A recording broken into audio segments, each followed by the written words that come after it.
Hello students, NEET 2022 के application form release किए गए हैं। आप लोगों में से काफ़ी सारे स्टूडेंट्स ने एप्लीकेशन फॉर्म भरने स्टार्ट कर दिए होंगे।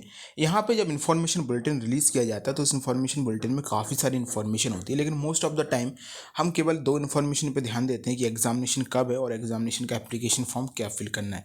लेकिन यहाँ पे देखें तो लास्ट में बिल्कुल इन्फॉर्मेशन बुलेटिन में काफ़ी इंपॉर्टेंट इन्फॉर्मेशन आपको दी गई है। आप में से काफ़ी सारे स्टूडेंट्स को ये इंपॉर्टेंट पॉइंट्स, इंपॉर्टेंट नोट्स जो हैं वो मालूम हो गए, लेकिन जिन स्टूडेंट्स को नहीं मालूम है उनको मैं आपको बता देता हूँ। इसको सिंप्लीफाइड फॉर्म में हमने अपनी वेबसाइट पे अपडेट कर रखा है, जिसकी लिंक नीचे डिस्क्रिप्शन बॉक्स में।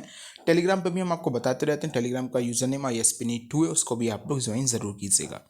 सबसे पहले बात करें इस चीज़ को, आप यहाँ पे देख लीजिए। ये जो बेसिक शुरुआत के जो आपको 3 पॉइंट यहाँ पे दिए गए हैं, ये 3 पॉइंट आप लोगों के लिए काफ़ी ज़्यादा इंपॉर्टेंट है, क्योंकि जितने स्टूडेंट्स नीट का फॉर्म फिल करते हैं उनमें से हर बार कोई ना कोई स्टूडेंट्स इनमें से मिस्टेक जो है वो यहाँ पे कर देता है।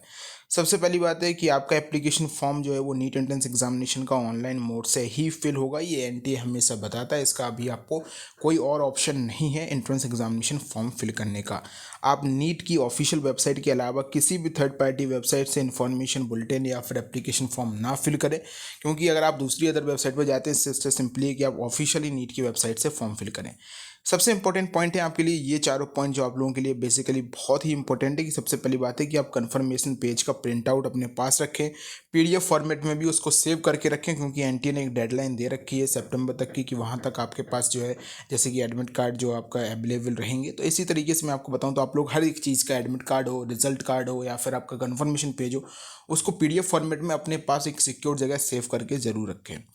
बात करें कि जो आपकी फ़ीस पे है, उस फीस पेज का जो ट्रांजेक्शन डिटेल्स हैं, जो ट्रांजेक्शन फ़ीस पे की जो ID है, उसको भी आप संभाल के रखें। अगर आपका कन्फर्मेशन पेज भी निकल के आ जाता है, फिर भी आप जो फ़ीस की रिसिप्ट है उस फीस की रिसिप्ट को संभाल के रखें। ये छोटी छोटी चीज़ें आपके लिए काफ़ी ज़्यादा इंपॉर्टेंट हो जाती हैं। अब बात करें कि जो आपने पासपोर्ट साइज़ फ़ोटोग्राफ खिंचवाई हैं या फिर पोस्ट कार्ड साइज़ फ़ोटोग्राफ जो भी आप खिंचवा रहे हैं, सबसे पहली बात NTA ने इसी इन्फॉर्मेशन बुलेटिन में, जैसे कि मैंने आपको बताया था कि फ़ोटोज़ कैसे अपलोड करनी है, उसमें क्लियरली मेंशन है कि डेट के साथ नेम नीचे आपका और साथ ही साथ डेट उसमें होनी चाहिए। तो उस चीज़ पे आप लोग ज़रूर फोकस कीजिएगा। काफ़ी सारे स्टूडेंट्स के बार बार ये क्वेश्चंस आते हैं कि डेट होनी चाहिए या नहीं होनी चाहिए। मैंने बिना डेट और नेम के वाली फ़ोटो अपलोड कर दी। तो NTA ने जो एक पूरा एक फ्लो चार्ट रिलीज़ किया है कि कैसे कैसे स्टेप है आपके एप्लीकेशन फॉर्म में, अगर आप इसी इन्फॉर्मेशन बुलेटिन में उसको चेक करेंगे तो वहाँ पे क्लियरली मेंशन है। मैं भी आपको वो चीज़ दिखा भी दूंगा। बात करें कि आपको एटलीस्ट ऐसी 4 to 6 फोटोज़ अपने पास रखनी है, लेकिन मैं आपसे कहूँगा कि आप ऐसी 20+ पासपोर्ट साइज फोटोग्राफ वो अपने पास रखें। साथ ही साथ उनको भी सेव करके अपने सिक्योर जीमेल पे जैसे भी आपको रखनी है उसको सेव करके रखें डॉक्यूमेंट के फॉर्म में, क्योंकि जब आपकी काउंसलिंग स्टार्ट होगी तो काउंसलिंग के टाइम पे इन्हीं फ़ोटोज़ की रिक्वायरमेंट होगी। कोई दूसरी फ़ोटोज़ आप सोचें कि उस टाइम खिंचवा के आप दे दें तो ज़रूरी नहीं, वो नहीं चलेगा। ओके।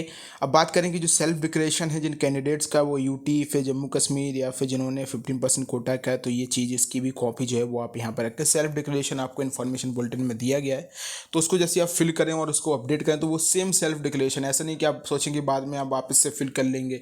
तो उसी सेल्फ डिक्लेरेशन की कॉपी जो है वो आप अपने पास यहाँ पर रखें। बाकी जितनी भी बेसिक इन्फॉर्मेशन है वो बेसिक इन्फॉर्मेशन मैं आपको पहले ही बता चुका था कि आपके पास खुद का एक ईमेल ID ये सब अपडेट करना है, किसी दूसरे का यहाँ पे नहीं ये सब फिल करना है। साथ ही साथ जो कन्फर्मेशन पेज है वो आपका हो जाएगा। अगर आपकी फ़ीस पे नहीं होगी तब तक आपका कन्फर्मेशन पेज जनरेट नहीं होगा। और मैंने ये भी कहा था अगर आपकी फ़ीस पे हो गई और फिर भी आपका कन्फर्मेशन पेज नहीं जनरेट होता है तो आप थोड़ा सा वेट कीजिए, सर्वर में इशू होगा। मल्टीपल पेमेंट मत कीजिए, आप अपने बैंक से भी यहाँ पे कॉन्टेक्ट करते रहिएगा। सबसे पहले इंपॉर्टेंट बात है कि सारा का सारा डेटा आप करेक्ट यहाँ पे फिल करें, क्योंकि बाद में चेंजेस में काफ़ी नहीं होते हैं। तो ये सारी चीज़ें जो इंपॉर्टेंट नोट जो है वो NTA यहाँ पे देता है। एग्जामिनेशन की डेट NTA क्लियरली मेंशन है 17 जुलाई, आपको मालूम है।